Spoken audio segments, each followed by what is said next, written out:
Hi, I'm Brad Knowles, producer of Friday Night Flies, hosted by Scott LeBoldus and Scotty Holmes. Enjoy the show.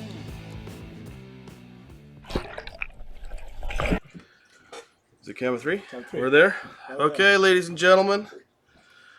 We are rather short-staffed tonight. Am I in the camera? You're beautiful, as always. Right in Sexy. the middle. I got my hat on backwards because, man, I tell you, I was working a little bit crazy there. But I got a pretty simple pattern for you guys tonight and gals. And I'd like to thank you all for watching. It's probably a bunch of people raining in there already. There's hundreds as we Hopefully one of the other guys, Zach and Dana, can help us out with comments and feedback and so on and so on. But tonight we've got a fun little pattern. I'm just going to hang a few of these guys up here. I don't know if you can see them down in that other little window. But there's a lot of bucktail going on. There's a lot of colors flowing. I like that one. This time of year is a fun time of year. The rivers start to come to life. We start catching some really nice sea run cutthroat, and other species start to show up. I don't want to really broadcast the other ones that are coming in, but there's a lot of salmon fry in the river from the previous season, spawning season. And I spent so much time tying epoxy minnows and yada yada yada. There's so many different products online now that are available for people to cut your tying time down. And with the epoxy minnows that I was using, I noticed that I was getting strikes, and if I missed them, they weren't coming back for a second chomp. And to me, that means there's something wrong. And I was thinking, if a fish hits something and it doesn't feel natural and it feels like a rock, they're probably not likely to hit it a second time. So Mylar tubing myself, I used to use Mylar tubing, but we would coat it with epoxy and make it hard so it wasn't pliable. And when we got these wet, without putting the epoxy on it and the resins, they stay pretty soft. In a couple casts, they actually fill with water, and they actually feel like a fish. So if you miss that initial bite, the fish is coming around and hitting it a second time. And what I've been finding is that they're not leaving it alone until you got them, which is... That's what you want. That's what you want. Plain and simple. So tonight, I don't know if you're on the Facebook page or not, we're going to pick one of these guys to tie. Are you able to check in on the Facebook side? Hold on. Stay with us for 2 seconds. Here. Just got for 2 seconds on this side. Here, Sheridan, can you help on me for a second?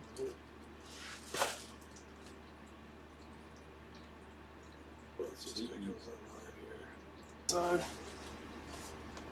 Here, Sheridan, can you help on me for a second? Okay, so people are on this guy. Okay, we're keeping it simple. Okay. Sorry about that, ladies and gentlemen, but our typical help in the back end here is not here tonight. Okay. You're not but we're going to... Oh, well, I'll be back. There's a delay. There's a 30-second delay. So, anyhow, we are tying this live, and hopefully we've got audio.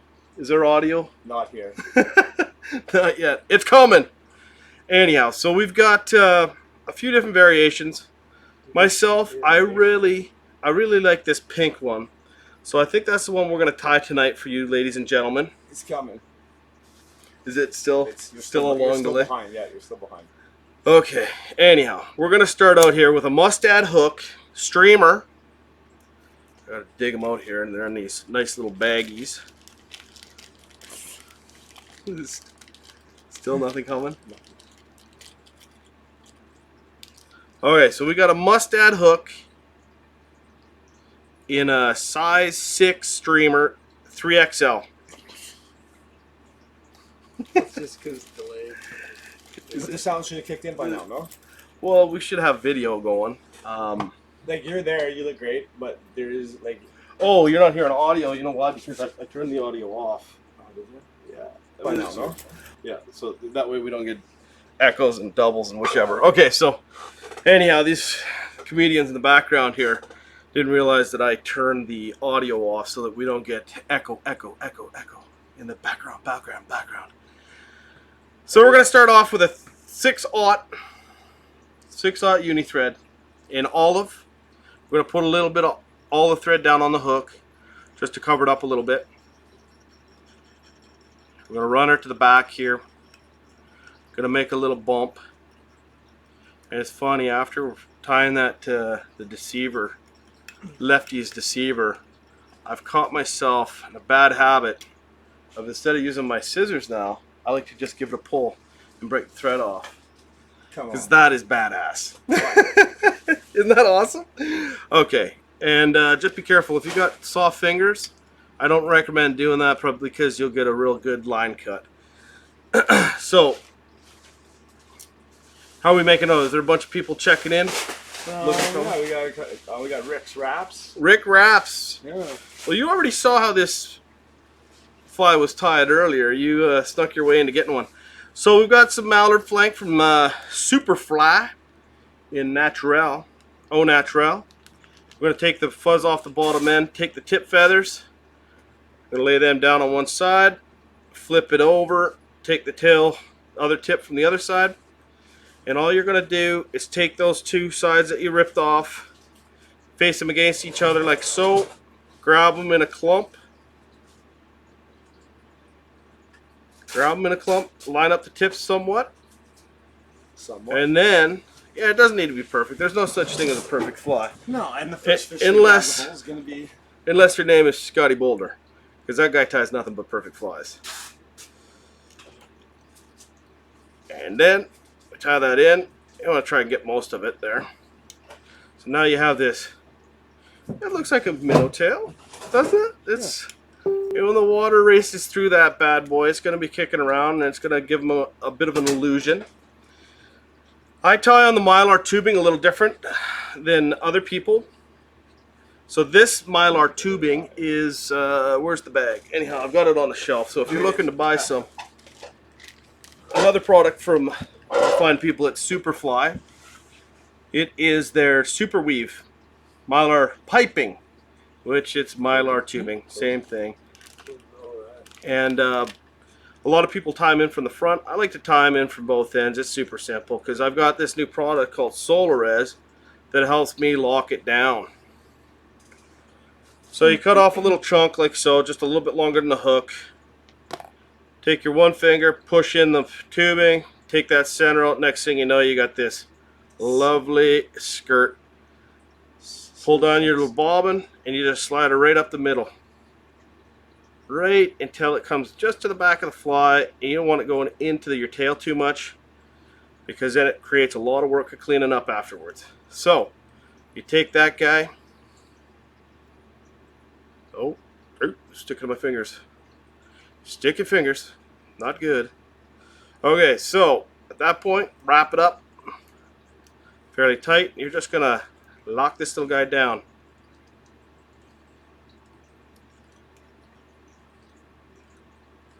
Little bump on the back. At this point, I'm just going to do a quick little whip finish with my fingers. Slip it over the hook. You don't really have to worry too much about the knot on the back here because you're going to see a little trick I'm going to do here in about half a second. So you got that knot on there. Cut your thread off. I'm going to go over to this great stuff called Solarez Ultra Thin, the bone dry. I'm just going to give it a little dab right on that thread. See, with head cement and all those things, you got to wait a while for that to dry. But in this case, you're going to see how quick this is. Yeah, a couple people joined. Bada bing, bada boom. That's cured, just like that. And it is literally bulletproof. And Rick Rapp says he should go to Natural Wing. The Natural Wing? Too late. I'm doing pink, bud. Okay, so now we go up to the head, and you want to leave about, I would say that's probably about 1/8 of an inch from the head. First one, super loose. Second one, a little bit tighter. And you see what's going on here. Okay, at this point, make sure that this Mylar is somewhat tubular, because that is what is going to make your fly look beautiful, is the shape of that Mylar. Looks pretty good. Does it? Yep. Looks fantastic. My side looks a whole lot better than your side, and so it should, being that I'm the side facing it right now. So we got that guy. get that Mylar tubing in there, tie it down, lock it down, and at this point you got all this little bit of fuzz at the head. You're just going to go in here and cut that back because you don't want that crowd in your eye.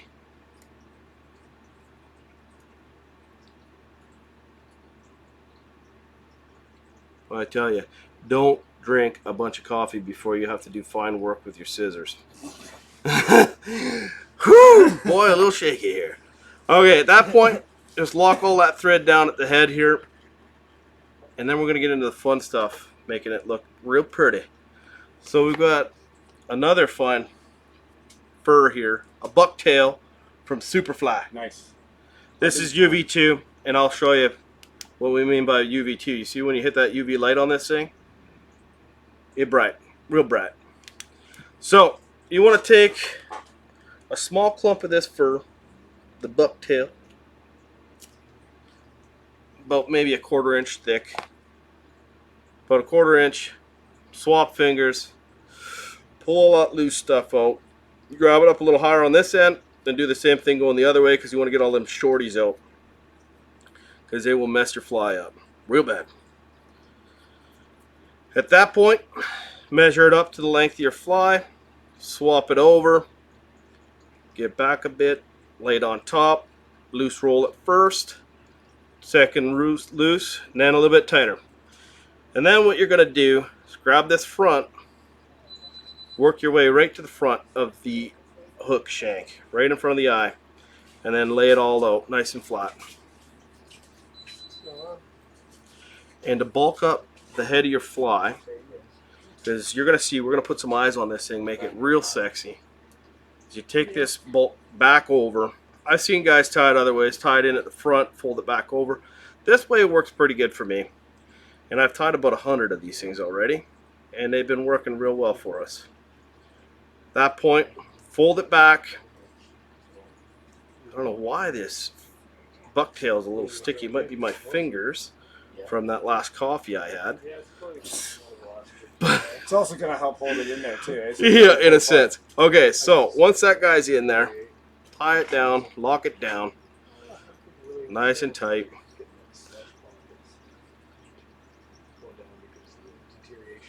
Over the head of the fly.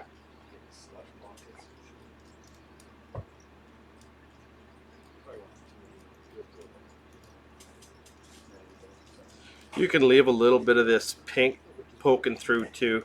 It doesn't really affect too much. This UV thread.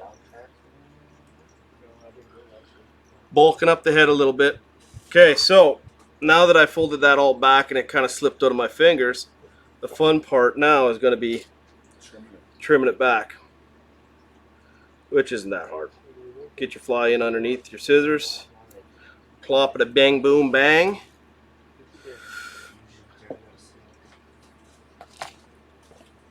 Peel that guy back a little bit. I mean, it doesn't matter if you leave a little bit of that stuff in there, it just bulks the fly up a little bit.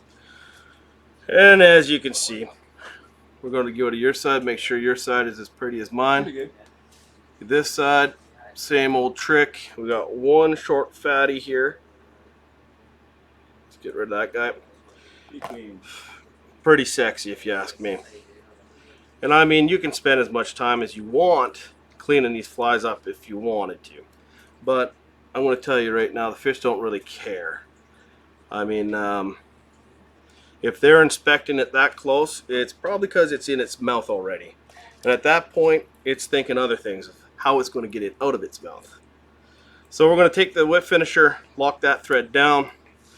Then we're going to go to a little bit of a signature move of mine and complement that olive thread with a hint of red uni thread in a size 3/0 at the back here, just to make a little bit of a hot spot and a gill. A little more of a hot spot. There's a pretty big wing for a hot spot there. Yeah, very true. There is a nice UV pink wing there, Scotty Holmes. I can't wait to see your fly tonight too.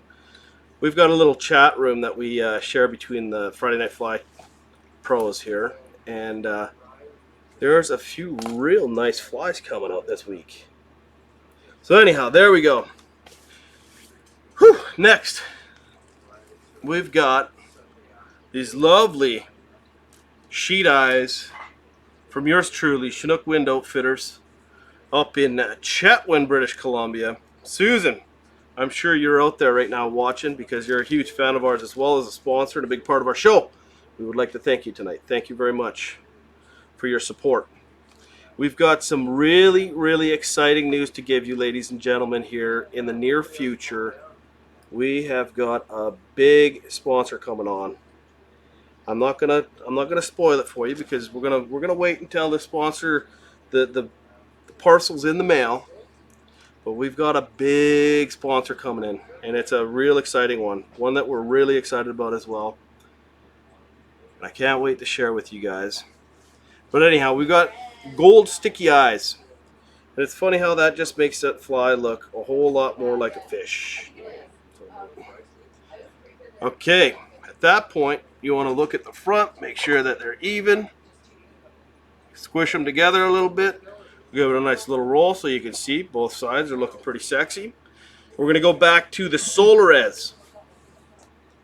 And we're going to give it a little touch of the Solarez, and you guys are going to see the difference between Sally's hard nails versus bone dry. Is that what you're gonna use as the bone dry? Yeah. Yeah, you know what? I've been doing them with the thin. I've done them with the hard. I just found that this profile works a little bit better with a thinner coat. It doesn't really push as much water that way. And I mean, when you're swinging streamers, a big bushy pattern sometimes can draft a little too much water and make it difficult to get down there. And a minnow pattern, you want it down there, kind of bouncing along, doing its thing. So you can see how that is. You can even it out. So what I'll do is with our rotational device here, the Griffin Mongoose, I'm just kind of rolling it back and forth, making sure it's even on both sides. Have a quick look at the other side. Hit it with the UV light. And if this doesn't make you jealous, all you epoxy users, you'd be still sitting at your bench mixing your compounds. And you're done. Voila, we're done. So there it is. Tack-free. Hard as Sally's hard nails. And it's fishy. Zero odor. And you've got... Esposito says it's an awesome fly, Brad. Thanks, Phil. We really appreciate that. We really appreciate all your feedback, ladies and gentlemen. You know, if you got something you want to share with us too, hey, we left our Facebook page open for you guys if you want to post your flies, your patterns. If you got something we need to see, Post it. Share it with us. Because, hey, there's a lot of great tires out there, and we love seeing that stuff live, coming from everyone. So let's go back up to camera 3. We're going to get ready to sign out. We've got a couple more. Scotty's got a beautiful pattern. What do you got tonight? You've got I got another. I'm doing my not epoxy. I'm doing my epoxy minnow. He's got a minnow for you guys too, guys and gals. So we're back. Are we on scene number 3 yet? Number 3. Yeah, they're not there anymore. You're on Facebook. Oh, hold on. We gotta go back over to the... Just close Facebook. Nope. Nope. Facebook. There's scene 4. There we go. Oh. Oh man, did we tie in scene 3 the whole time? Okay, so that was probably a little different. We tied in scene 3 the whole night, but and I was up top the whole time. So anyhow. Oh boy, it's one of those nights, ladies and gentlemen. Anyhow, we've got another great show for you tonight. Let's go to camera 5. Friday Night Flies would like to thank the following sponsors: Superfly, Solarez, Chinook Wind Outfitters, Dr. Slick, Griffin, Stonefoe.